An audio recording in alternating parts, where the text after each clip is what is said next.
त्यति बेला यही भर्खर भर्खर फुटाकेट थियो, त्यति नाम चलाएको थिएन। अनि जापानमा राइस भनेपछि जापानै जानुपर्छ। उधर मैले अमेरिका,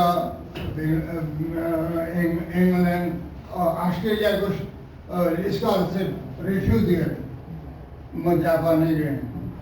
जापानमा नेसनल एग्रिकल्चर इन्स्टिट्युट अफ जेनेटिक्समा राइसको सबभन्दा राम्रो कलेक्सन थियो। 2100वटा वाइट राइस भेराइटिजको कलेक्सन संसारभरिमा कहीँ थिएन, जापानमा मात्र थियो। उनीहरूले जापानिजहरूले कलेक्सन गरेर राखेका थिए संसारभरिबाट। अनि त्यहाँ मलाई पढ्ने मौका राम्रो पाएँ। अनि त्यो एनालिसिस गर्दाखेरि पनि धानको उत्पत्ति कसरी भयो भन्नेमा मेरो विशेष थियो।